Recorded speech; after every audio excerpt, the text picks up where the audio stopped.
Então, dado uma variedade diferenciável, por exemplo, a compacta, né?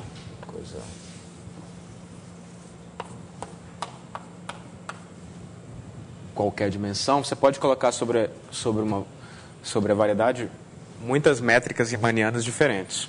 Ela pode se curvar de maneiras muito distintas. Você quer saber, dentre todas essas possíveis geometrias, se existe uma que é melhor do que as outras em algum sentido.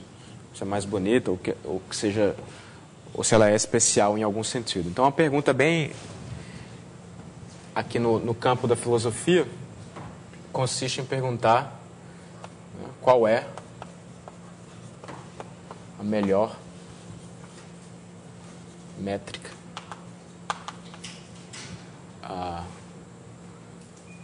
em M.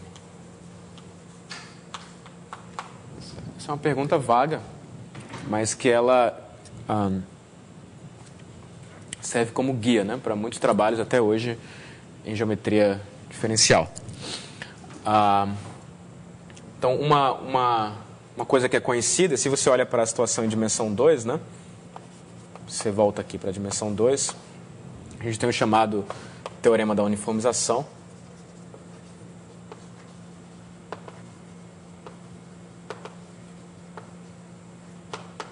Teorema clássico, né, que vai desde o Poincaré e o Riemann, que diz que existe uma resposta bastante satisfatória em dimensão 2, que é sim, existe uma de curvatura constante, né? Pelo menos uma de curvatura constante. Então, por exemplo, se você está falando da esfera S2, você sabe que você consegue colocar pelo menos uma métrica de curvatura 1. Se você olha para o toro, esse toro que eu desenhei aqui não tem curvatura 1, curvatura 0, digamos, mas você pode realizar o toro como um toro plano, e esse toro sim tem uma métrica de curvatura 0, né? E aí, se você bota mais um buraco aqui, a partir de então você sempre consegue métricas de curvatura negativa constante. Então, toda superfície fechada vem com pelo menos uma geometria de curvatura constante, né? Ok, então, mas quando você olha para dimensões mais altas, a gente já viu aqui que existem várias noções diferentes de curvatura, né? Ou seja, a mais geral de todas é a curvatura seccional, que dá origem a todas as outras, né? Depois da seccional, a gente pode falar da curvatura de Hit e da curvatura escalar. Então, você pode se perguntar se qualquer variedade fechada ou compacta admite uma métrica de curvatura seccional constante.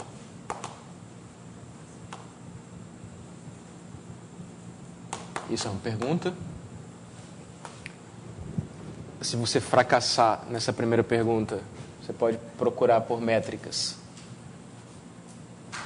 em que a curvatura de Hit é constante.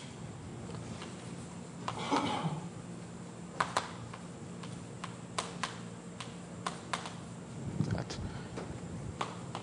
Essas são as chamadas métricas de Einstein.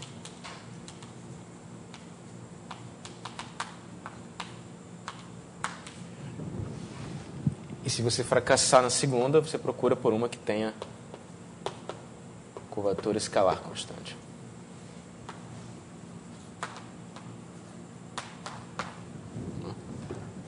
Curvatura escalar é a mais fraca de todas, né? Que ela só representa em cada ponto a média de todas as curvaturas. Bom, enfim, só mencionando aqui, isso tem a ver com o chamado problema de Amab, e a resposta aqui, no caso de curvatura escalar, é sim. Assim como na dimensão 2, né, toda variedade tem uma métrica de curvatura escalar constante. Mas como essa curvatura é muito fraca, isso não diz muito sobre a geometria. Então, o sonho seria encontrar uma de curvatura seccional constante, né, que todos os planos, em todos os pontos, tenham a mesma curvatura seccional. Então, o objetivo da aula de hoje é mostrar que isso não passa de um sonho, né, que realmente é muito difícil. Muito poucas são as variedades que admitem, em geral, uma métrica de curvatura seccional constante. Então, a gente vai responder essa pergunta, né? Quer dizer, nós vamos encontrar o primeiro exemplo de uma variedade diferenciável, compacta, que não tenha uma métrica de curvatura seccional constante. Esse é o corolário das coisas que a gente vai fazer aqui hoje. O primeiro tem que provar o teorema que eu enunciei na aula passada, que eu chamava de teorema de Cartan.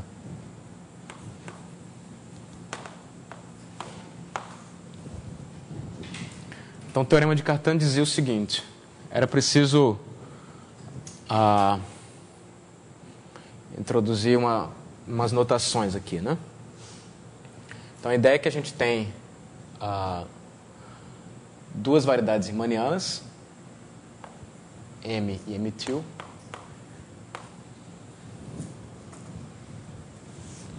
Vou indicar que elas já vêm com a métrica aqui. Mesma dimensão.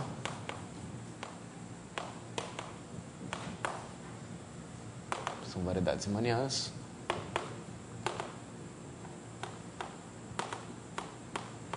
A gente pega um ponto em cada uma.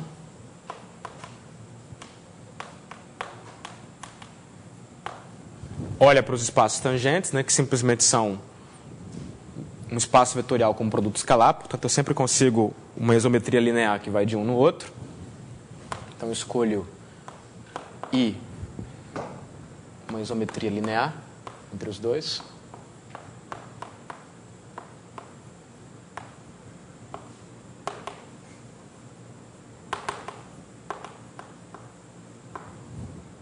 Não é? E aí, na vizinhança do ponto P, eu escolho uma vizinhança normal. Então, digamos que V é uma vizinhança normal de P.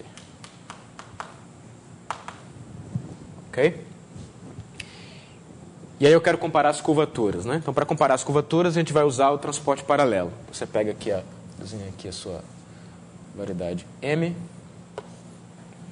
Aqui está a M-til, pontos P e pontos P-til. Então, dado um certo vetor V tangente ao P, eu posso olhar para a geodésica, né, que sai de P. Esse V corresponde a um vetor aqui embaixo, tangente ao P-til, que é o I de V, pela isometria linear. Então, eu posso olhar para a geodésica que sai de P naquela direção. E aí, ao longo de cada uma dessas geodésicas, eu faço o transporte paralelo de um vetor tangente voltando para o P. Então, eu olho para, vou chamar de φt, vai ser... Não me lembro se foi essa exatamente a notação que eu usei na aula passada, tá? Mas o φt vai ser... Eu não me lembro se eu ia do P para lá ou voltava. Mas, enfim, não tem problema, tá? Então, φt vai ser o transporte paralelo entre o TP de M e o T gama til de M. Transporte paralelo ao longo da gama. E mesma notação que eu uso, φt-til também transporte paralelo ao longo de gama. Posso supor aqui, para simplificar, que esse vetor V está normalizado, né? Então, a minha hipótese é que quando eu uso o transporte paralelo para trazer de volta para o ponto base, né? E eu comparo as curvaturas, isso tem que me dar o mesmo valor. Ou seja, as curvaturas têm que ser iguais se eu usar o transporte paralelo como meio de comparação. Então, a ideia é que você vai pegar vetores aqui, sei lá, U, V, W e Z, sei lá, né? Vai trazer pelo transporte paralelo, vai jogar pela I aqui embaixo e fazer o transporte paralelo pela gama til. Eu peço, então, que a curvatura... Então, eu quero que a curvatura da til nos vetores, como é que é? Como é que eu escrevo isso? Vamos dar um nome para isso, né? Alguém tem uma sugestão aí? Então, tem essa transformação que faz ft, sei lá. Ela é φt menos 1, traz o vetor para cá. aplica pela I, não é? Depois faz a φ etil. Certo? Então isso é uma transformação que naturalmente vai pegar o tangente no ponto final da geodésica aqui, da M, no ponto correspondente embaixo. E aí a minha hipótese é que as curvaturas são iguais. Então, vou pedir que a curvatura de Ft de U, Ft de V, Ft de W, Ft de Z seja igual ao R de U, V, W, Z. Agora, isso aqui tem que ser verdade para qualquer valor de T, né? Para qualquer ponto gama de T que caia na vizinhança V e para qualquer geodésica. Né? Isso aqui tem que ser verdade para qualquer V de norma 1 que você pegar, qualquer gama de T que você pegar desde que caia dentro da vizinhança. E para quaisquer vetores U, V, W e Z tangentes em gama de T.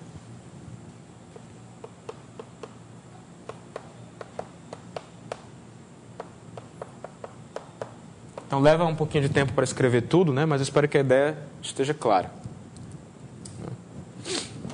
Então, se isso acontece, a aplicação, sei lá, chamar de psi agora, a aplicação que faz, pega um ponto da variedade M, traz de volta pela exponencial em P, aplica a isometria linear e joga embaixo de novo pela exponencial da M-til, é uma isometria.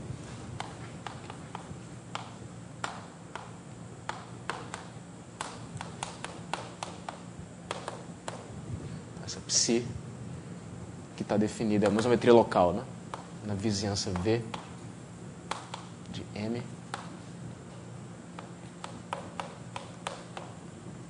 É a isometria local.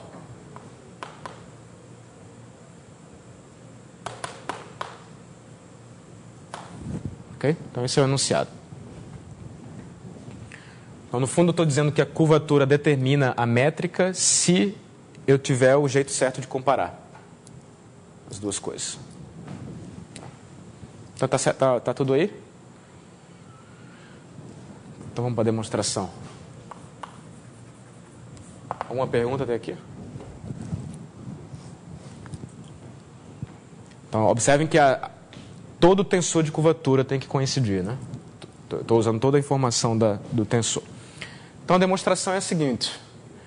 A minha aplicação psi está bem definida, né? Porque eu estou tomando uma vizinhança normal.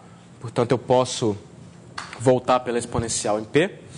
Então, só preciso mostrar que ela é uma isometria. O que eu faço é o seguinte. Vou pegar agora. A ideia é que eu vou usar campos de Jacobi. Certo? Então, vou pegar aqui no meu gama de T. Pego um ponto qualquer na vizinhança V e escrevo esse ponto como o gama de T para alguma geodésica gama, né? Então, sei lá, você chama X aqui de V.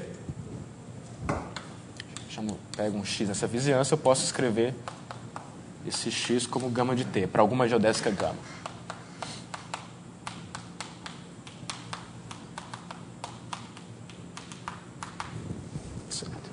E aí eu pego um vetor W que seja tangente à variedade no X. E o que eu quero mostrar é que queremos mostrar que quando eu olhar pela derivada, se eu aplicar a derivada da psi no W, né, eu vou obter aqui embaixo um vetor de mesmo comprimento. Queremos mostrar aqui a norma. A métrica de Thiel é igual a isso aqui. Certo? Então, como é que a gente vai fazer isso? Bom, eu pego o W, eu falei que queria usar campos de Jacobi, né? Porque na equação dos campos de Jacobi aparece naturalmente o tensor de curvatura. Então, o que você faz é, temos o campo de Jacobi que vale 0 em P, não é? e vale W aqui no X. Eu estou dentro de uma vizinhança normal, né? Então eu faço esse campo aqui.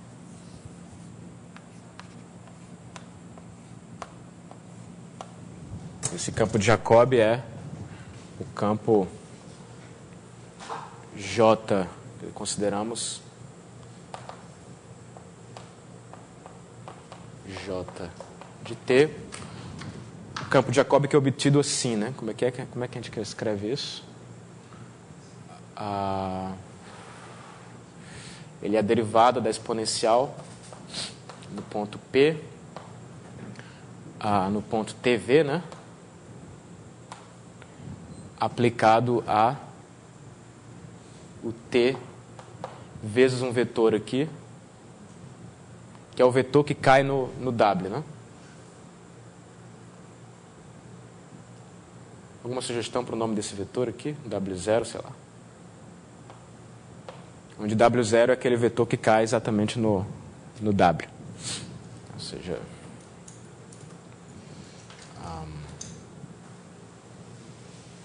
tal que o J de 0 é 0 e o J de T. T está fixado aqui.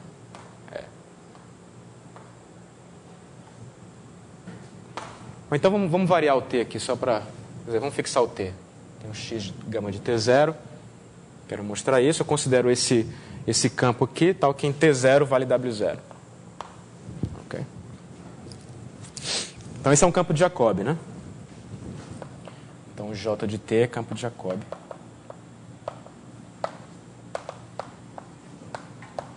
Ao longo de gama de T.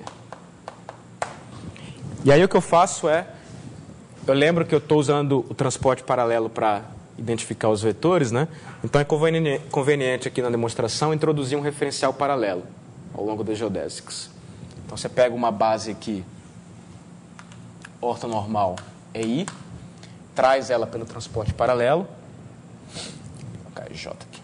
Depois você aplica essa base embaixo pela isometria I,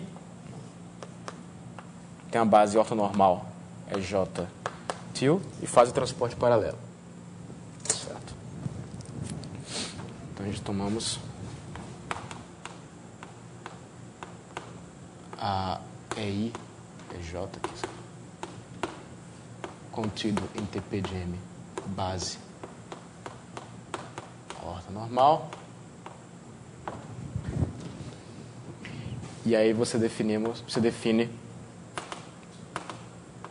o EJ de T como sendo o φT do EJ, né? Esse aqui é o transporte paralelo. Também defino o EJ til como sendo a imagem do EJ pela isometria linear.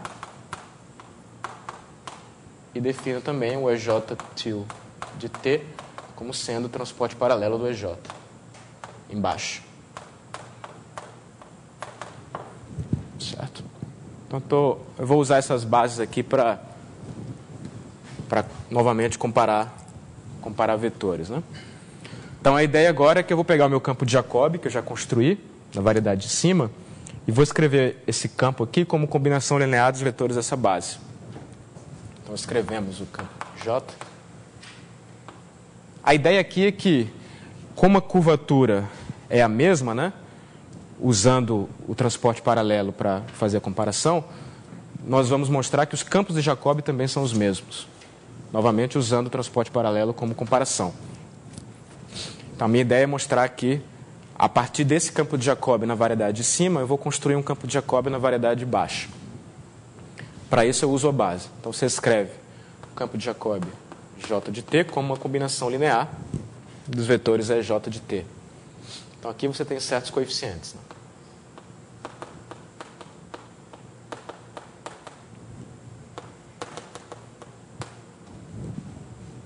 Ok? E aí você olha para a equação do campo de Jacobi. Você quer saber qual é a equação satisfeita por esses coeficientes.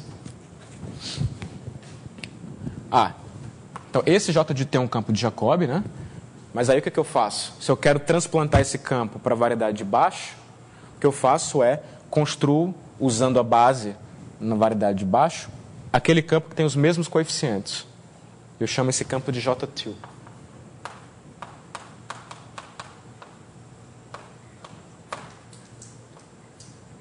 Desculpe. Mesmos coeficientes, mas usando a base de baixo. Ok? E a minha afirmação é que esse campo que eu construí aqui, que a princípio não teria por que ser de Jacobi, né, vai ser de Jacobi, de fato. Então, a afirmação que eu gostaria de provar é que o campo J-til de T é campo de Jacobi.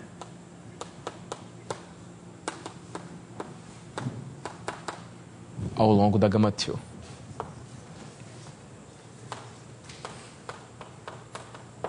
E a demonstração é, olha para a equação que esses coeficientes satisfazem. Isso vai envolver a curvatura, mas depois observa que a curvatura dá igual, né, se você identifica pelo transporte paralelo. Então a demonstração seria a seguinte, seria a prova da afirmação. O fato de que J é um campo de Jacobi implica que ele satisfaz a equação de Jacobi, né?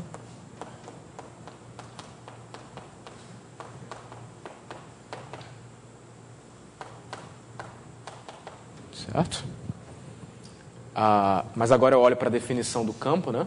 E lembro que os campos EJ de T são paralelos ao longo da geodésica, portanto a derivada deles é zero.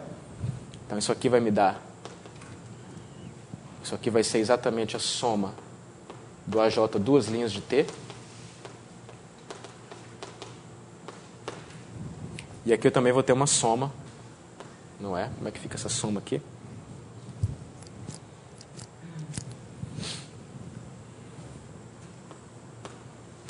Do AJ de T vezes o R EJ de T, né?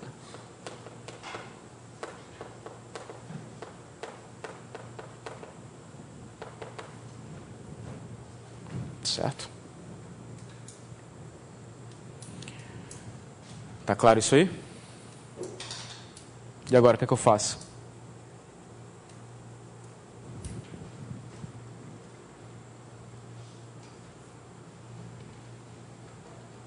Tem que escrever o campo gama-linha de T na base. Tem que escrever o gama-linha de T na base, né? Então, a maneira mais conveniente de fazer isso é... Bom, a mais conveniente é se eu escolhesse a base é J de tal maneira que o V já coincidisse com o E1, por exemplo. Seria mais simples fazer assim.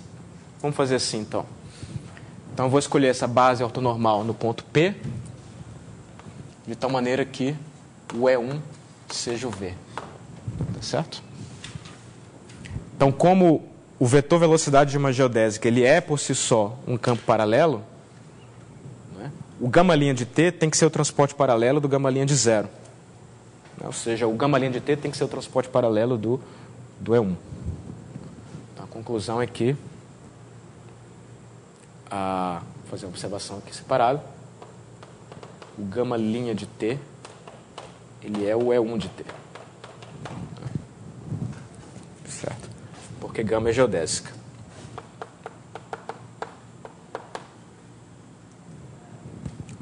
Vou botar mais explícito aqui, porque o gama-linha é paralelo.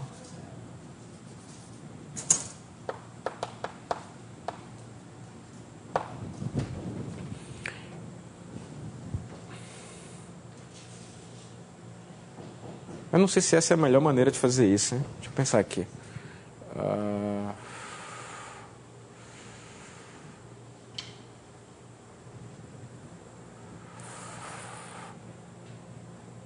Parece ser a melhor maneira, mas talvez não seja, não. Porque depois agora eu vou ter que quebrar o caso em que... Não, acho que não. Acho que tá bom assim. Então vamos lá. Então isso agora implica que eu posso escrever isso da seguinte forma, né? A soma do AJ duas linhas, o EJ de T. E agora, se eu quiser comparar essas duas coisas, eu tenho que escrever esse meu vetor inteiro com uma combinação linear dos EJs. Mas a maneira mais simples é usando o produto escalar. Né? Então, eu posso escrever isso aqui da seguinte forma. Aqui, por conveniência, eu vou trocar a letra para cá, não tem problema. E aqui eu escrevo isso tudo aqui da seguinte forma. Soma em K, a soma em J, do AJ de T. E aqui fica assim, né? Fica o produto escalar do R, EJ de T, E1 de T, E1 de T, EK de T, EK de T. Então o que eu fiz foi, estou só escrevendo um vetor x como sendo a combinação linear do x interno EK vezes o EK. É só isso que eu estou usando aqui. Certo? Porque o EK é uma base ortonormal. Não é? Então a conclusão é que esses coeficientes satisfazem a seguinte equação diferencial.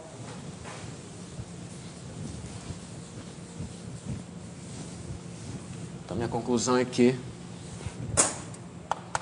o AK, duas linhas de T, vai satisfazer uma equação, né? Como é que é essa equação? Acho que ela é soma aqui, né? Em J, a do R de... Como é que fica? É J, E1, EK.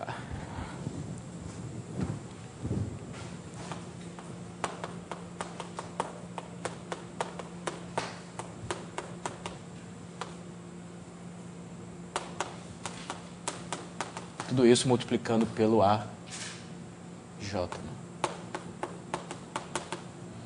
Isso tem que valer para todo K.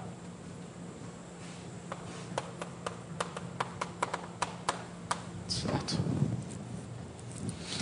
Mas agora eu observo que esse cara aqui é exatamente igual ao R-til dos vetores paralelos, né? Então, a observação é agora que eu vou inverter o raciocínio. Então, como cada termo daquele ali, J de T é 1 de T, é 1 de T, K de T. Esse cara aqui é igual ao R-til, né? Dos caras correspondentes.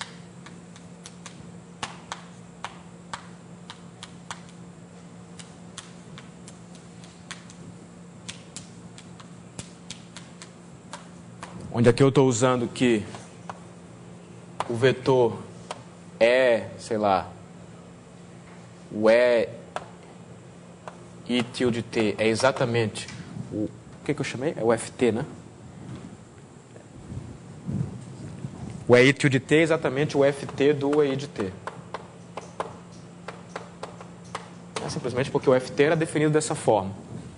Você faz transporte paralelo, aí volta para a base original, aplica a isometria, vem para a base embaixo, faz o transporte paralelo. Temos que... Aqui, para fazer isso, tem que repetir o raciocínio, né? Esse raciocínio eu fiz na variedade de cima, mas aqui agora você repete o raciocínio na variedade de baixo.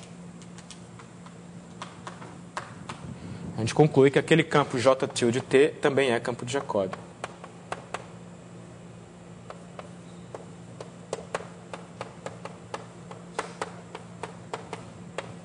É campo de Jacobi. Né? Porque ele vai satisfazer a equação de Jacobi embaixo. É melhor botar explicitamente. Temos que esse cara vai satisfazer a equação de Jacobi. Então a gente provou que aquele campo que eu construí com os mesmos coeficientes é um campo de Jacobi. Como ele tem os mesmos coeficientes, né, a norma dele em tempos correspondentes tem que ser igual. Então a gente conclui também que,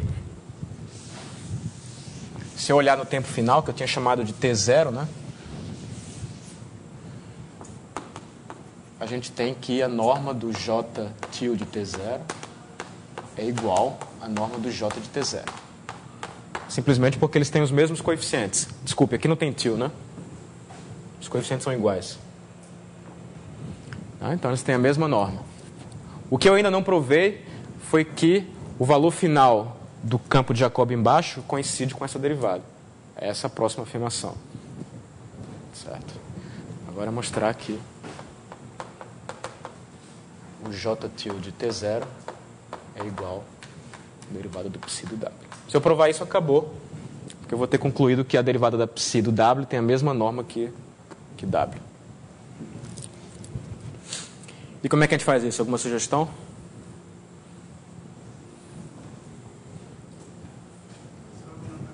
Esse campo de Jacobi já é terceiro W, certo? Como? Esse campo de Jacobi terceiro da W, certo? Esse campo de Jacobi foi construído de tal maneira que ele é 0 no 0, né? Não, pera, terceiro. Em T0. Em T0 ele vale W0. Né? W0 é simplesmente o vetor no espaço tangente que pela derivada da exponencial vai no W, ponto correspondente. Eu posso fazer isso porque eu estou trabalhando numa vizinhança normal, né? Então, a derivada é um isomorfismo. E aí, eu introduzindo o T, eu fico com o campo de Jacobi, né?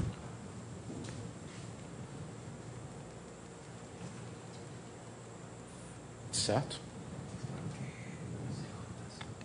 Então, agora, a ideia agora é só calcular explicitamente, né? Quem que é essa derivada do psi aqui. É fazer um cálculo explícito aqui. Né? Ou seja, o que a gente vai ver aqui... Como é que eu faço isso?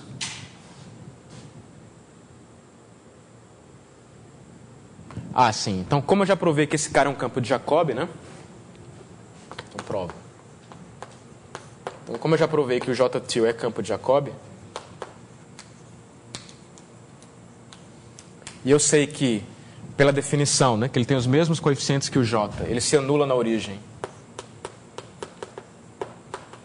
E a primeira derivada dele na origem vai ser um vetor que tem os mesmos coeficientes que a primeira derivada do J, que era igual a W0, não é isso? Não é? Então esse cara aqui vai ser o I de W0, não é isso?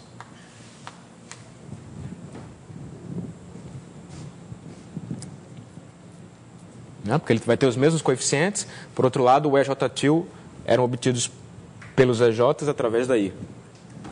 Então, esse cara é o I de W0. Né? Então, eu concluo que todo campo de Jacobi que se anula na origem se escreve daquela forma. Então, eu sei que o meu campo de Jacobi vai ser igual à derivada da exponencial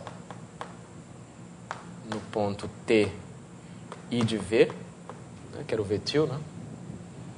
Do vetor T I de W0. Isso. E agora é só fazer um cálculo explícito aí. O que eu faço?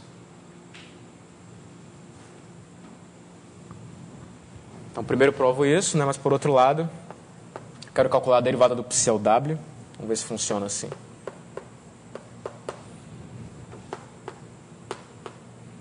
Isso aqui é quem que é o W, né? O W é o J de T0, né?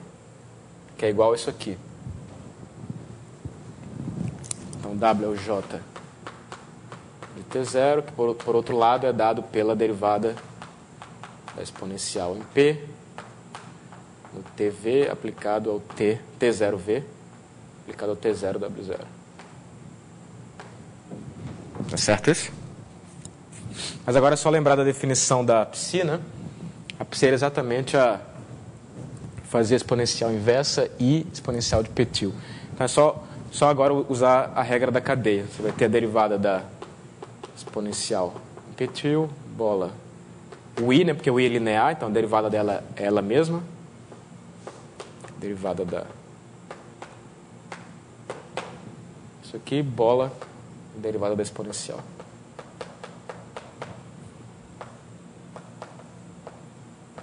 E aí checar que os pontos onde essas derivadas estão definidas são compatíveis, né? E aí cancela esse cara com esse cara aqui. Você fica então com o I de W0 está ali, né? Então fico com derivada da exponencial. TI de V aplicado a T0, né? Ou T0 I de W0. Que é por definição, que eu acabei de mostrar que é o J tilde, o T0. Certo? Acabou a demonstração. Então, o ponto era pegar um campo de Jacobi em cima, jogar com os mesmos coeficientes. Aí já ficava claro que a norma ia ser igual. Provar que lá embaixo ele é um campo de Jacobi. E por causa disso, ele tem que ser dado pela derivada da psi. A vizinhança B é uma vizinhança normal do P. Uhum. Mas você está pegando um tal que quando você vai no P tilde, também te dá uma vizinhança normal? Não necessariamente. Não.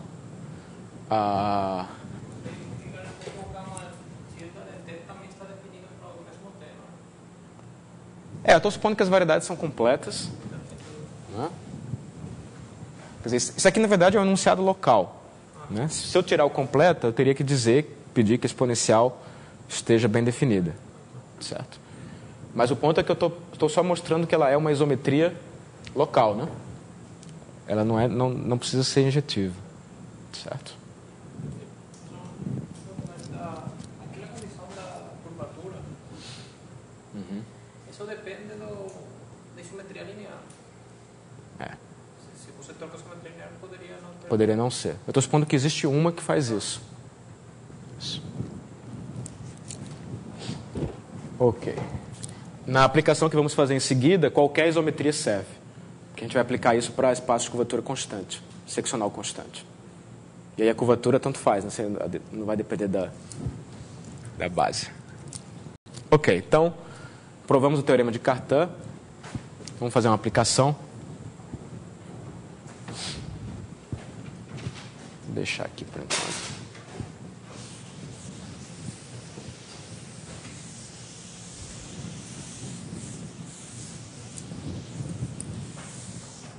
Então, a primeira observação é que se uma variedade riemanniana tem curvatura seccional constante, curvatura seccional constante C real, né? Então o tensor de curvatura dela tem uma cara explícita, né?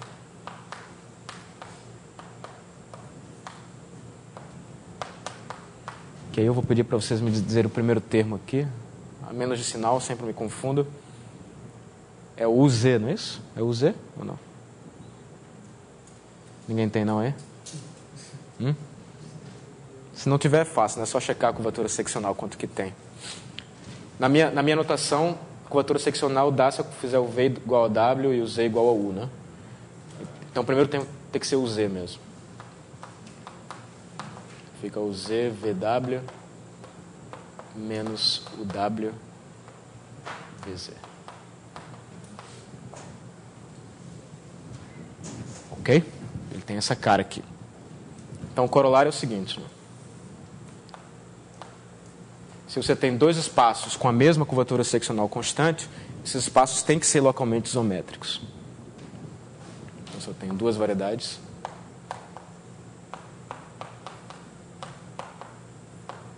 E mais ainda, né? Não só você tem uma isometria, como você tem várias isometrias, dependendo da isometria linear que você escolheu no início. Você pega dois espaços com curvatura seccional constante.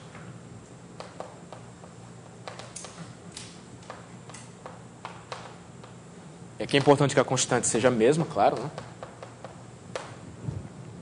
Então, se você escolhe um ponto P em M, um ponto P til em M til, se você me dá uma base qualquer em P,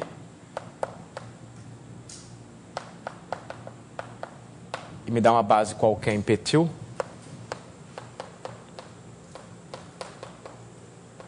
bases ortonormais,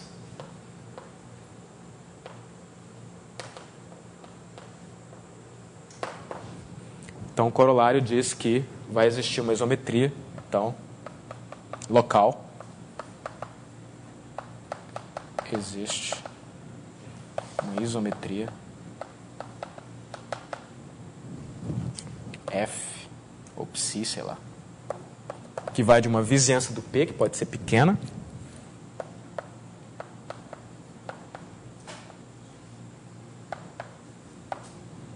onde V é uma vizinhança de P.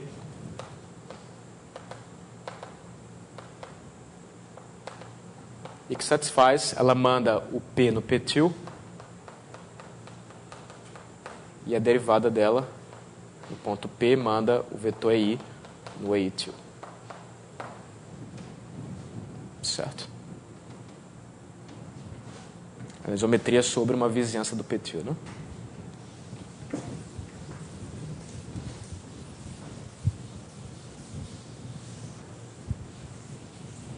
Ok?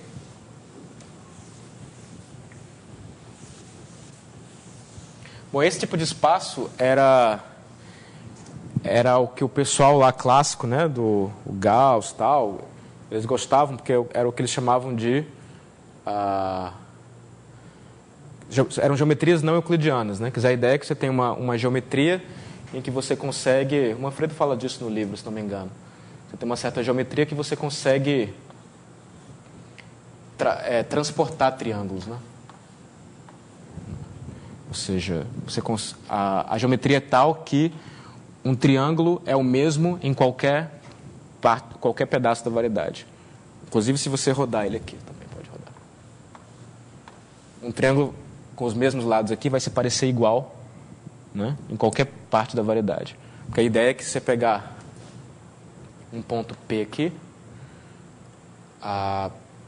pegar aqui uma direção desse triângulo aqui, sei lá, gama 1, linha de 0, digamos que são geodésicas, né? Estou falando de triângulos cujos lados são geodésicas. E aqui tem uma outra gama 2, til. Esqueci o til aqui. Reparem que aqui eu estou escrevendo o meu corolário para duas variedades diferentes, né? Mas eu poderia aplicar o mesmo corolário para uma variedade só. Pega uma variedade de curvatura seccional constante e dois pontos distintos. Duas bases distintas. Então vai ter uma isometria que vai mandar um ponto no outro e vai rodar a base. Se você aplica isso aqui ao triângulo, significa que vai ter uma isometria que vai trazer esse triângulo aqui para esse triângulo aqui.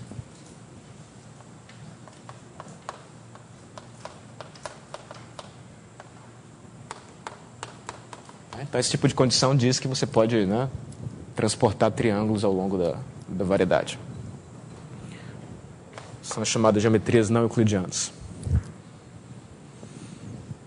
E a demonstração é só usar o Cartan, né? Não sei se vale a pena colocar a demonstração aqui, porque é só observar que, como a curvatura seccional, tanto na M quanto na M-til, é dada por C vezes esse produto escalar, e o produto escalar vai ser claramente preservado pelo transporte paralelo, essa condição aqui vai ser automática.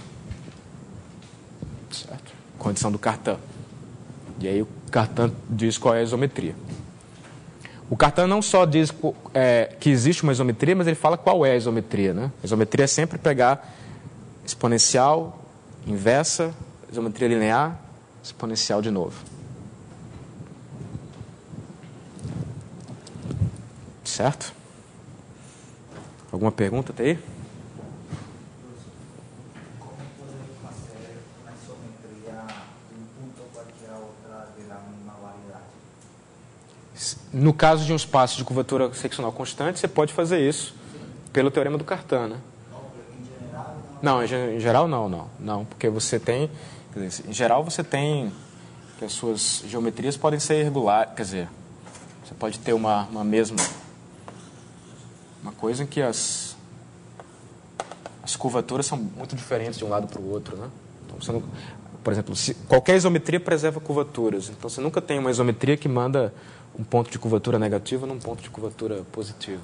Certo? pode ser localmente ou em caso de curvatura constante, local, estender? Vamos falar de extensões agora. Por enquanto, a gente sabe que se as curvaturas seccionais são constantes e a constante é a mesma, tem uma isometria local. Quer dizer, a geometria local é a mesma. Esse é o ponto, né? Quer dizer, em geral, um espaço pode ser muito diferente olhado de ponto para ponto. Mas os espaços de curvatura constante, não. São a mesma coisa localmente, né? Não só são a mesma coisa, como eles parecem o mesmo, né, dependendo da direção com que você olha para ele. Exatamente pelo fato de que a base aqui você pode pegar arbitrária. Ok, então provamos o Cartan, já fizemos a aplicação. E a pergunta natural agora é, como o Giovanni colocou ali, tentar globalizar esse resultado. Ou seja, a pergunta é isometrias globais. Isso tem a ver com topologia, né?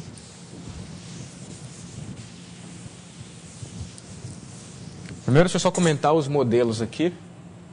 Exemplos. Já tinha falado aqui, né? Mas os exemplos são, você pega o Rn como produto escalar canônico, né?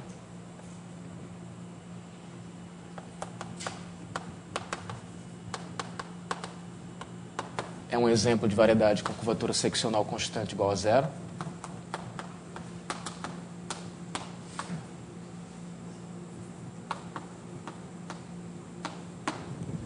A gente tem a esfera,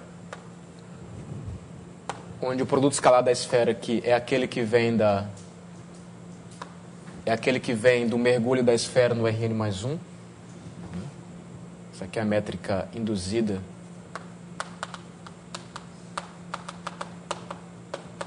Colocando a esfera, né, no Rn mais 1 com raio 1, né?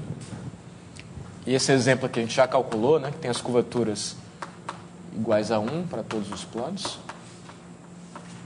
Você varia aqui o raio da esfera, né? Se você botar, sei lá, o raio R vai ser 1 sobre R ao quadrado aqui, né? Da maneira que você alcança todos os valores positivos entre 0 e mais infinito.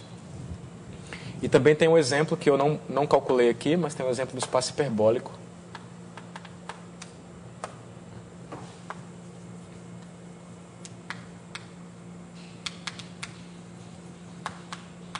Esse exemplo admite vários modelos, né? É um pouco complicado do que os outros, né? Porque ele não vem naturalmente como uma superfície dentro do espaço, né? Você pode fazer uma coisa parecida usando o espaço de Minkowski, mas enfim, esse cara vai ter curvaturas negativas. E claro que uma vez que você obtém um exemplo com curvatura menos 1, se você multiplica a métrica por uma constante, você obtém todas as constantes negativas, de 0 a menos infinito, só por uma dilatação do espaço. Então, um possível modelo para esse espaço aqui é o modelo do semi-espaço, né? Que é olhar para o conjunto dos pontos onde a coordenada xn é positiva e pegar o produto escalar de dois vetores aqui num certo ponto x, como sendo o produto escalar do Rn dividido por xn ao quadrado. Certo? Isso dá uma métrica completa que tem curvatura menos 1. Mas a característica em comum topológica de todos esses espaços é que todas essas variedades são simplesmente conexas. Todas elas têm um grupo fundamental trivial. Trabalhando aqui, esfera, dimensão maior ou igual a 2, claro, né? A esfera é simplesmente conexa. E o espaço hiperbólico, como vocês podem ver, é diffeomorfo ao Rn. Como variedade diferenciável, ele é a mesma coisa, né? A métrica que muda.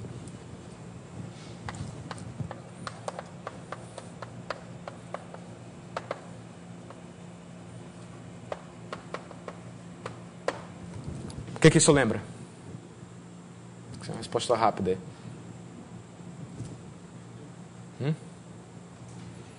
Quer dizer, aqui a gente checa diretamente, é mais fácil, né? Porque a gente tem a definição explícita, é o semi-espaço, o conjunto dos pontos onde xn é maior que zero. Você trabalha um pouquinho, mostra que esse espaço aqui é homeomorfo, diffeomorfo ao Rn. Mas tinha uma coisa mais geral que implica isso também. O que era? Hadamard, né? Implica se você sabe que é simplesmente conexa. O teorema de Hadamard já dizia isso, porque como a curvatura é negativa, né, qualquer espaço simplesmente conexo tem que ser diffeomorfo ao Rn. Ok. Então, tem um teorema que diz que esses são os únicos. As únicas variedades riemannianas completas, curvatura seccional constante, e que são simplesmente conexas. aqui é o teorema de classificação.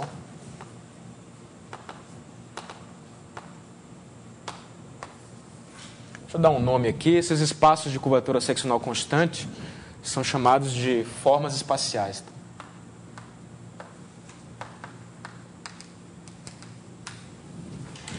Então aqui a gente está classificando as formas espaciais simplesmente conexas.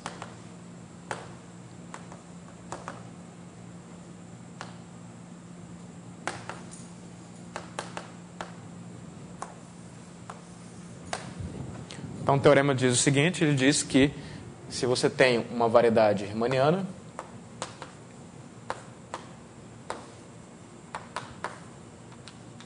que é completa, simplesmente conexa,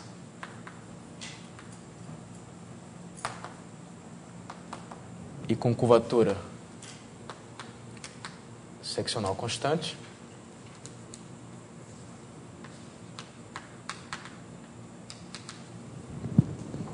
bom, aqui, como eu já observei, né, você sempre pode dilatar o espaço. Você pode supor que a constante é 0, 1 ou menos 1. Certo?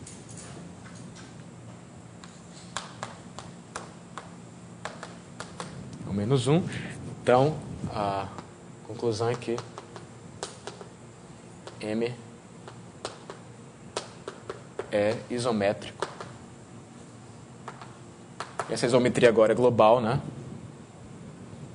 A um desses espaços aqui. Ele vai ser o Rn,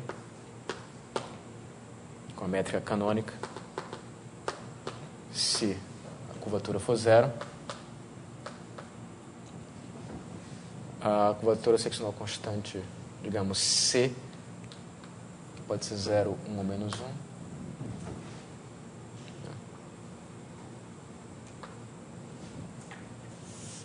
Se o C for 0, né, vai ser a esfera com essa métrica que vem do mergulho de raio 1, se o C for 1, e vai ser o espaço hiperbólico, se o C for menos 1. Certo? Ou seja, não tem nenhum outro. Os únicos modelos de curvatura seccional constante, simplesmente conexos, são esses três aqui. E no fundo é por isso que eu falei no começo da aula que, em geral, aquilo era só um sonho, né, de encontrar variedades com métricas de curvatura seccional constante. Porque, por exemplo, se ela for simplesmente conexa, só tem aquelas três ali.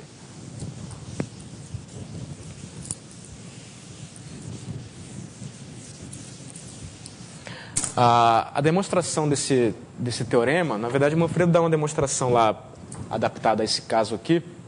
Eu queria dar um argumento mais geral, vou deixar como exercício para vocês provarem, mas pelo menos eu vou escrever o enunciado aqui, que é uma maneira de você ir do local para o global.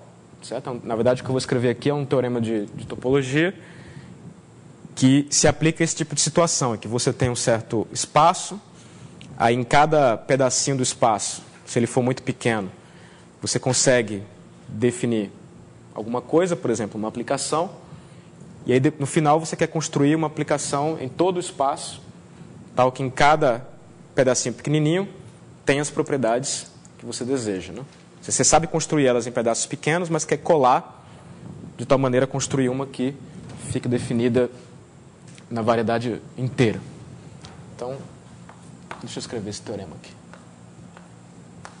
Na verdade, esse teorema é meio que uma receita, né, para provar esse tipo de colagem. Então, a ideia é a seguinte. Imagina que você tem um espaço topológico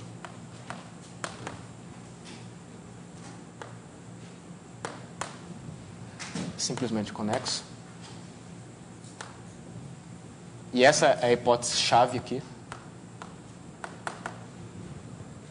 Tem que ser simplesmente conexo.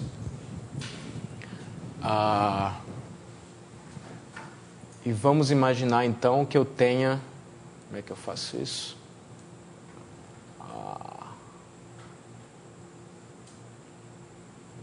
eu tenha uma cobertura aberta, desse cara aqui.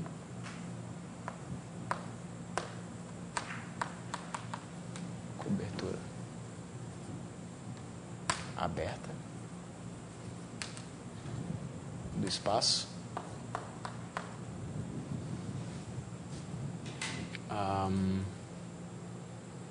Imagino que para cada aberto desse eu tenha uma série de aplicações definidas no alfa e tomando valores num certo conjunto, né? Então vamos ser mais... Eu preciso de um conjunto, então qual é a letra que eu boto para esse conjunto? Z, sei lá.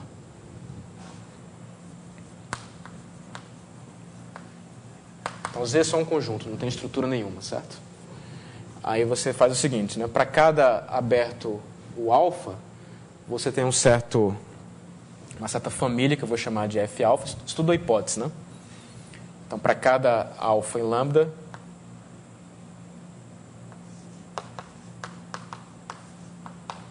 a gente vai pedir que existe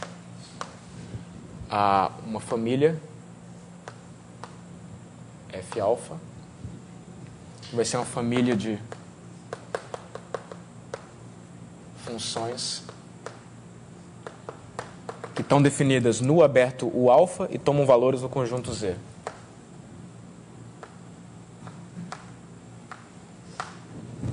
Com as seguintes propriedades.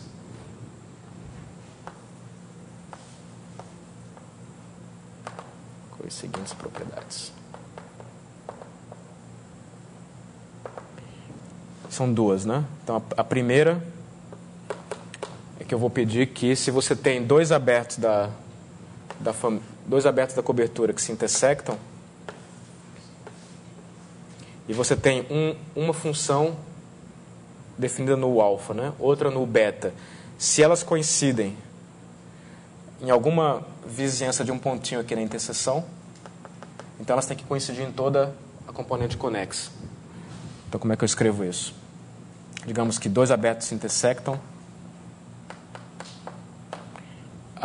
Digamos que eu tenha um ponto Q na interseção. Digamos que eu tenho um elemento da família F alfa. Tenho outro da família F beta. E digamos que eu sei que eles coincidem numa vizinhança do Q.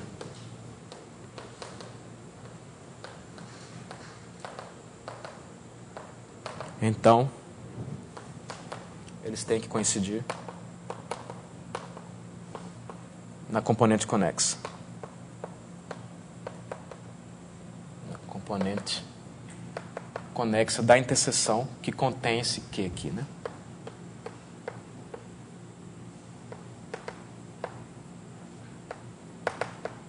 Esse aqui é o conteúdo de unicidade do teorema. A ideia é que essas aplicações têm uma certa rigidez, né? Se eu tenho... A princípio, eles poderiam se intersectar de novo, assim, né? Poderia ser uma coisa assim. Então, se eu tenho um elemento da família F alfa, que é uma função definida no U alfa, tenho um elemento da família F beta, que é uma função definida na U beta. Se por acaso elas coincidem numa vizinhançazinha desse ponto Q aqui, então elas têm que coincidir em toda a componente conexa da interseção que contém Q. Não necessariamente aqui. Mas tem que coincidir na componente conexa. E a segunda hipótese é a parte de existência. Diz que você pode passar de um aberto para outro. Então, ele diz o seguinte: se você tem, novamente, dois abertos que se intersectam, pega um ponto na interseção,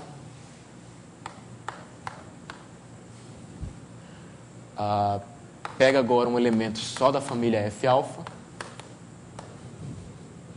então a afirmação é de que existe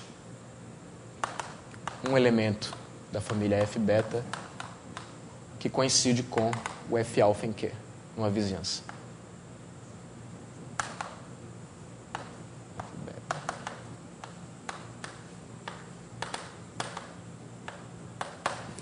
Esse é o conteúdo de existência.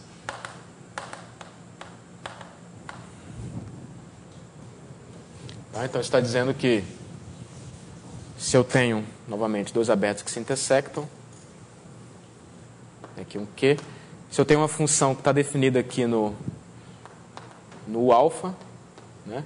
Então eu consigo passar ela para o beta. Consigo uma outra função aqui definida no beta, com propriedade que as duas vão coincidir numa vizinhança de Q, em particular pela propriedade 1 em toda componente conexa. Então, se eu tiver uma família de funções com essas duas propriedades, e se o espaço inteiro é simplesmente conexo, a conclusão é que, então, até agora tudo era hipótese, né? Então, existe uma função global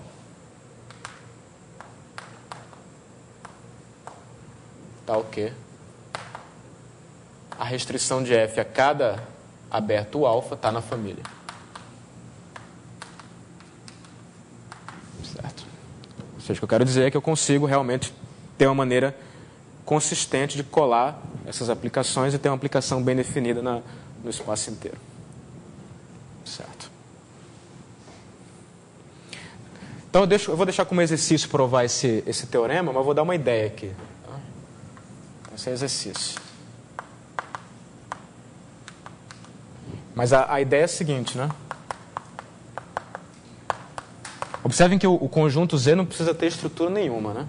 É só um conjunto. Então, você pode aplicar isso aqui a uma variedade de situações. No nosso caso, vão ser isometrias, né? Mas não precisa, né? Esse é um teorema abstrato. Então, a ideia é a seguinte. Você quer definir essa aplicação F. Então, você pega um ponto qualquer no X, escolhe um ponto base, então P vai ser o ponto base em X. E aí pega um aberto da cobertura que passa aí pelo P, né? Fixa esse aberto também. Fixa um aberto base também, que é o U alfa 0.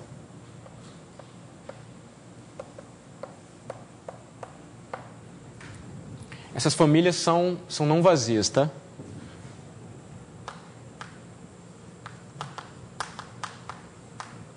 Certo. E aí você pega, então, uma aplicação F alfa 0 que está na família aqui. Você pega uma F alfa 0 que está na família do alfa 0. Então, essa aplicação ela vai estar definida só nesse pedacinho aqui do espaço e tomando valores nesse conjunto Z aí, que é um conjunto qualquer. Agora você pega um ponto Q qualquer, né? E eu quero definir a minha função aqui. Então, o que você faz é, primeiro, define F de P como sendo o F alfa 0 de P.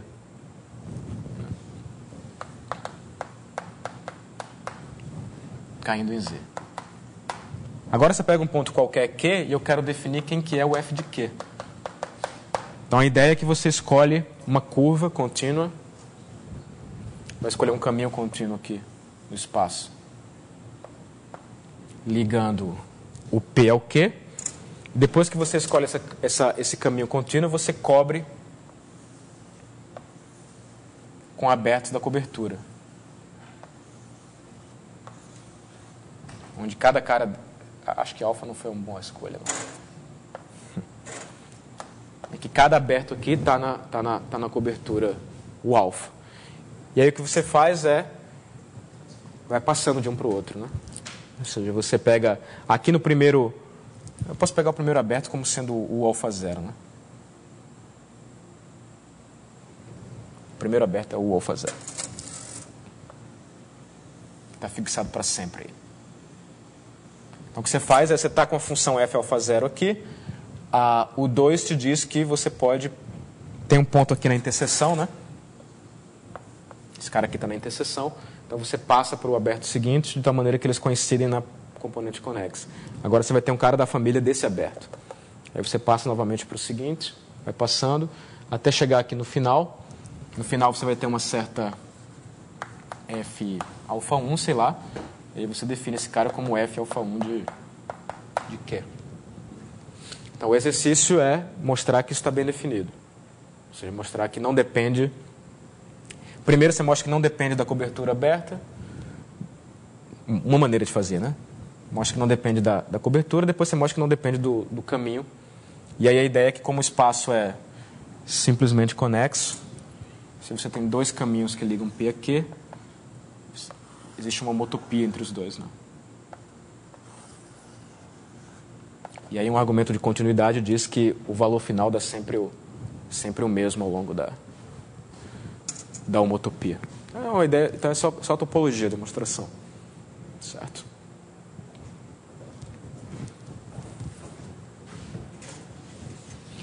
Ok. Tá bem aí? Mais ou menos? Então agora vamos aplicar esse teorema para provar a classificação das formas espaciais. Certo? Então vamos fazer a prova do teorema de classificação.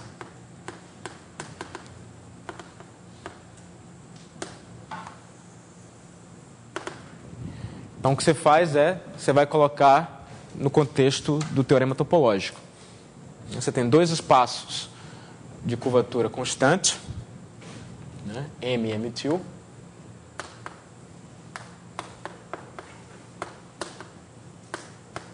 Aí suponho que os dois são completos, são variedades completas, simplesmente conexas.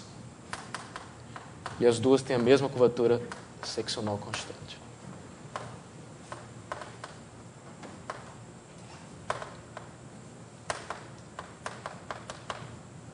Eu quero provar que eles são isométricos, né? Certo? De fato, você poderia pegar o M-til como sendo um daqueles três ali. Certo? Então, o M-til aqui, G-til, ele vai ser o Rn. Se o C é 0, vai ser a esfera com a métrica canônica, se o C for 1. O espaço hiperbólico com a métrica canônica, se o C for menos 1. E agora a ideia é que eu quero definir a minha família de funções, né? Mas eu faço isso usando o teorema de Cartan. O Cartan me diz que para cada ponto da M, né, pelo menos numa vizinhança pequena, eu consigo uma isometria. Então, para cada ponto aqui de M, eu sei que existe uma vizinhança de P e uma isometria F, que vai dessa vizinhança no espaço M-til, isometria local.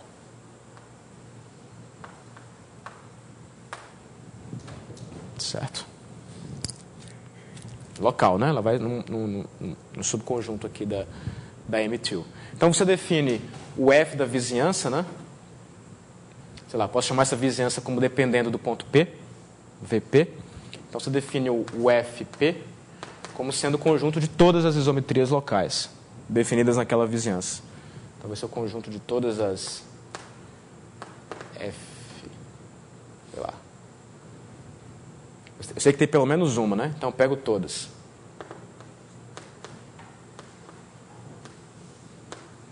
Isometria local.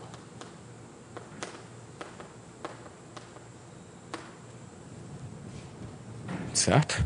Então agora eu tenho uma cobertura aberta da variedade, né? Porque por cada ponto eu escolhi um aberto, né?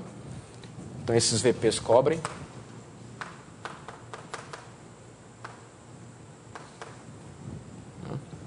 E o meu conjunto Z é simplesmente o M-til, né?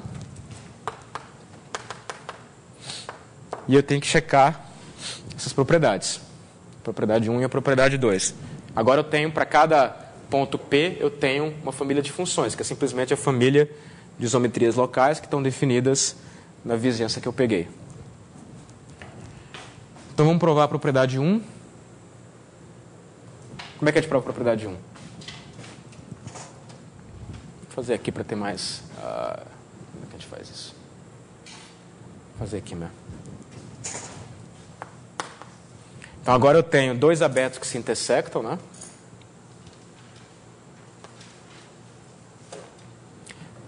A princípio eles podem se intersectar em mais de um lugar. E aí eu tenho um ponto na interseção, que eu chamo de Q. Nesse aberto aqui eu tenho uma certa isometria local, que vai no M-til. E aqui também tem outra isometria local, que vai no M-til, né? Vamos dar nomes aí, sei lá. F1 e F2. Eu estou supondo que essas duas isometrias locais coincidem numa vizinhança do Q.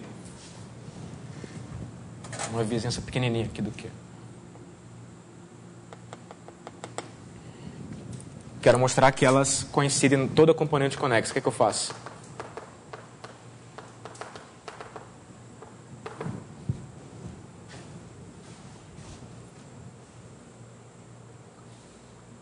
Assim, a princípio elas podem ser muito diferentes, né? Mas nesse pedacinho aqui elas coincidem.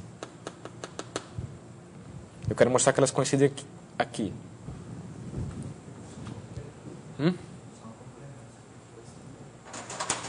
Sim, são completas, mas na verdade o que eu estou falando é uma propriedade local aqui, né? Eu quero mostrar que elas coincidem só aqui. É fechado porque é uma igualdade e é aberto porque é a construção do quadrado. Você tá, de que conjunto você está falando?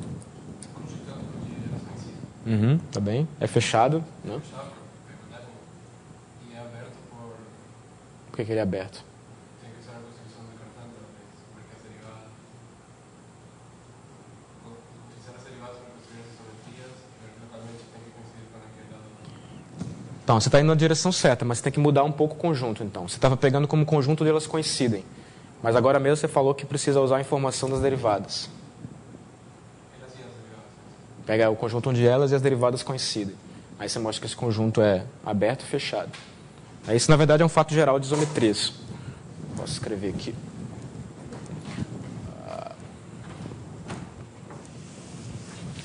Então, a propriedade geral de isometrias é que você tem duas isometrias que coincidem num ponto e tais que as primeiras derivadas também coincidem, então elas coincidem numa vizinhança daquele ponto.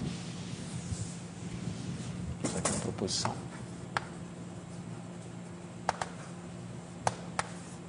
Digamos que você tem a F1 e F2 isometrias. Peraí. Pode ser assim.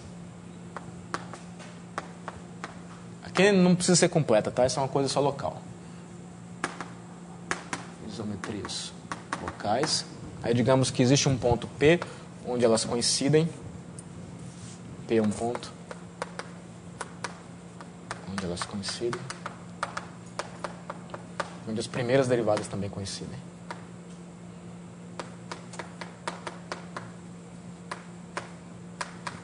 Então, existe uma vizinhança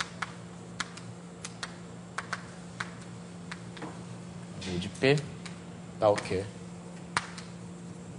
F1 é igual a F2 em V. Certo. Essa é a afirmação.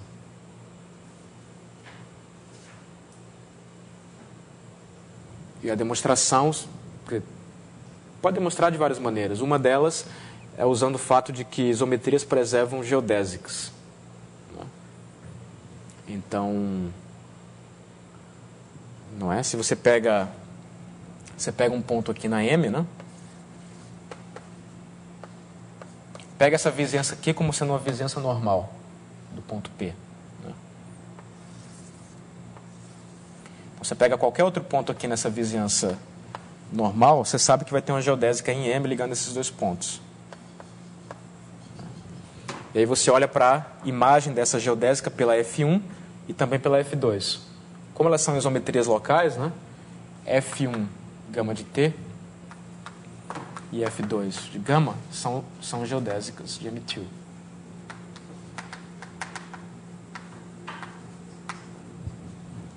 Porque F1 e F2 são isometrias locais, mas elas coincidem na origem, que a origem é o ponto P, né? E o vetor velocidade também coincidem na origem. Eu estou pedindo que as derivadas também coincidem no ponto P. Então, por unicidade de geodésicas, se elas têm o mesmo ponto inicial e a mesma velocidade inicial, elas têm que ser iguais, onde a geodésica estiver definida. Em particular, no ponto Q, né?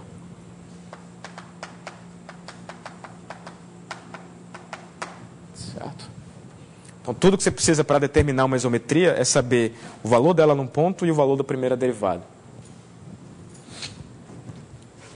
No fundo, essa demonstração está dizendo que qualquer isometria é daquele tipo lá, de inversa pelo exponencial, isometria linear, exponencial embaixo. Tá bem? Então, nesse caso, o que o Marco falou está certo, né? Se você pega agora o conjunto dos pontos, eu estou olhando, o meu espaço aqui é só a interseção dos abertos, né? V1 e V2.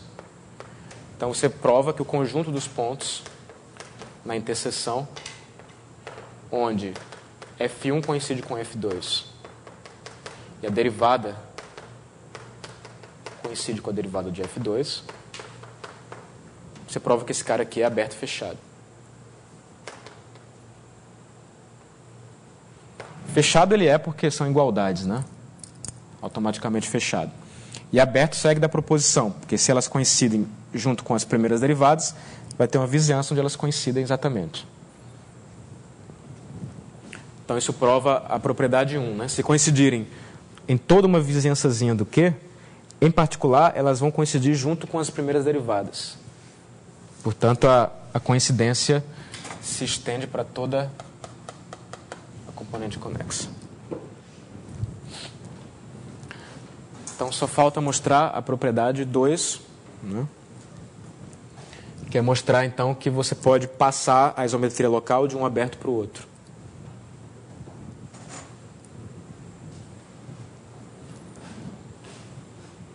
Onde é que eu apago isso? Posso apagar aqui.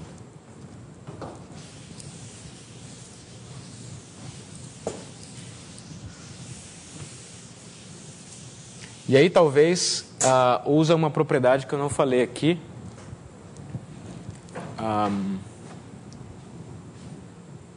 Que é a seguinte propriedade, né? Esses espaços aqui são explícitos, né? Então, se você olha para o espaço euclidiano, pega dois pontos do espaço euclidiano e duas bases ortonormais nesses dois pontos, você sempre consegue uma isometria global do Rn que manda uma na outra. Você faz uma translação, depois uma rotação. A mesma coisa dá para checar na esfera. Você pega dois pontos na esfera, duas bases ortonormais distintas, vai ter uma isometria da esfera que manda um ponto no outro e manda base na base. Certo? Porque você pega uma isometria do espaço euclidiano, né? Que preserva a esfera. Uma isometria linear. E também dá para checar isso no espaço hiperbólico. Tá? Teria um exercício para provar isso. Provar que o espaço hiperbólico também tem essa propriedade. Mas vamos admitir isso, tá? Vamos admitir que na emitil, que vai ser ou euclidiano, ou a esfera, ou hiperbólico, ela tem essa propriedade, que é a propriedade de mover triângulos, né? Você pega dois pontos, duas bases, sempre tem uma isometria da emitil que manda uma na outra. E você depois checa explicitamente em cada um daqueles três. Isso não é difícil, né? O difícil que a gente quer provar é o M, que é desconhecido, né? Mas o emitil a gente sabe quem é. Então, usando isso, como é que a gente prova a 2, né? Então, agora, novamente, eu tenho dois abertos. Vou desenhar um desenho mais simples dessa vez.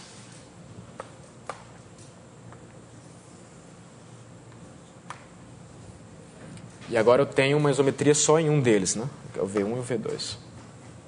Escolho um Q aqui. Eu tenho só F1. Eu quero provar que existe uma F2, um aberto V2, que coincide com F1 numa vizinhança de Q. Quero passar a isometria para o outro aberto. O que é que eu faço?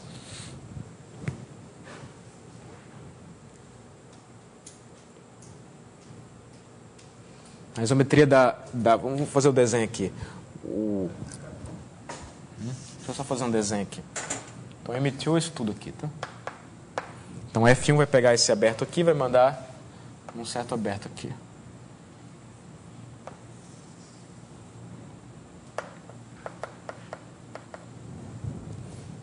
Eu quero passar F1 para o aberto V2. Cartan. O Cartan, ele dá isometrias locais, né? Lembra que agora a gente está querendo passar sempre para o global. Você pode usar o Cartan também nesse contexto explícito. Né? Porque você vai... Mas aí tem que usar, né? Como é que é a exponencial de cada um daqueles espaços. Mas vamos tentar usar o que eu acabei de falar, né? Que o espaço da direita tem essa propriedade que você sempre consegue isometrias ligando pontos e girando qualquer base aqui. Certo? V2, o único que você sabe que tem uma isometria V2 para no lugar da M2. Isso, exatamente. Você sabe que tem alguma, né? Então você escolhe uma, né? F2 til, sei lá. Ela vai mandar o V2 em alguma parte aqui, né? Vai estar aqui o... Não necessariamente igual, né? E aí você olha o que acontece com as bases, né? Você fixa uma base ortonormal aqui. EI. Então a derivada da F1 vai mandar isso numa base ortonormal aqui.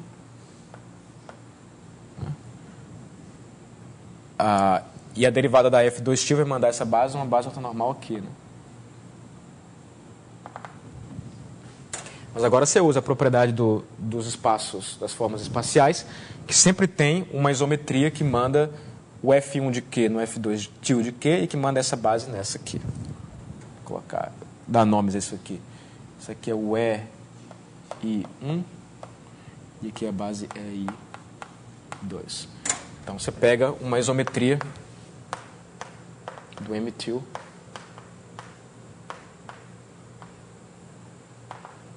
que manda o F1 de Q no F2 til de Q. Eu acho que é o contrário. Esse. F2 til de Q no F1 de Q. Ou seja, eu vou corrigir a minha isometria, né? E tal que a derivada da R no ponto F2 til de Q manda o EI2 no EI1. E aí você define, eu pego agora a minha F2 til e componho com a isometria R. Então, define a F2.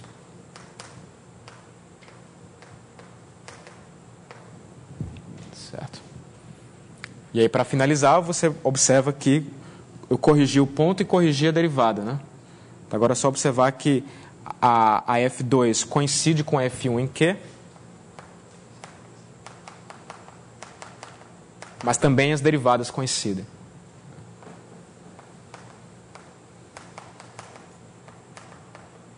Então, pela propriedade de isometrias, elas vão ter que coincidir numa vizinhança do Q.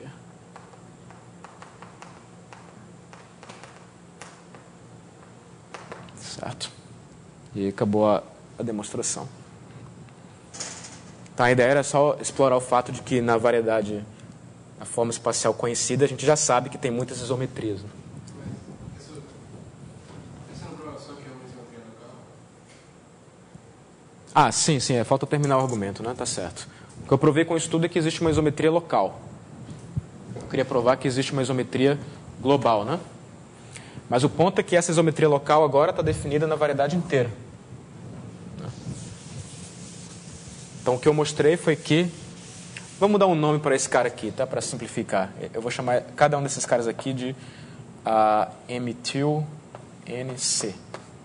Certo? De acordo com a constante, ele é o euclidiano, a esfera ou o hiperbólico.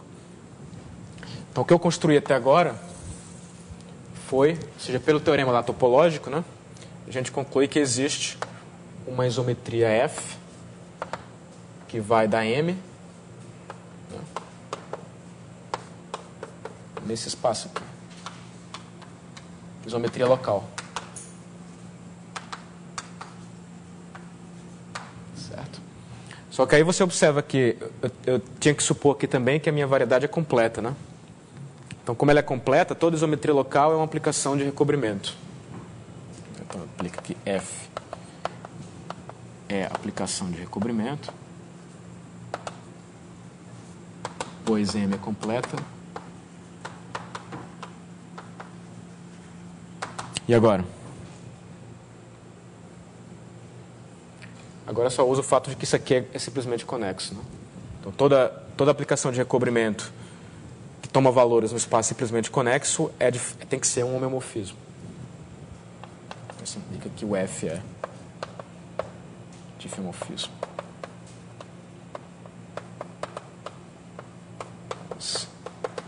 Esse cara aqui já é simplesmente conexo.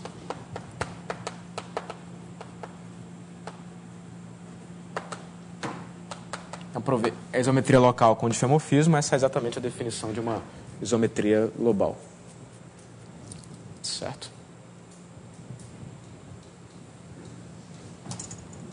Alguma dúvida aí?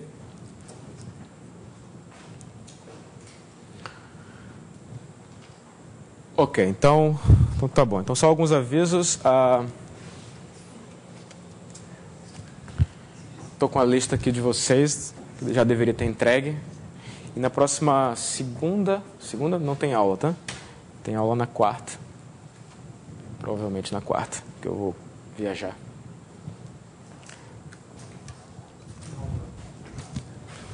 Então, colocar aqui.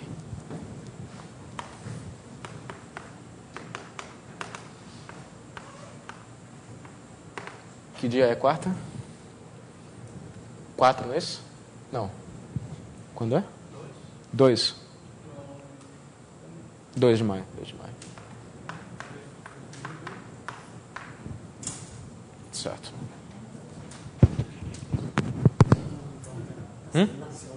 Não, segunda não tem, não. Hã? Não, eu que vou viajar.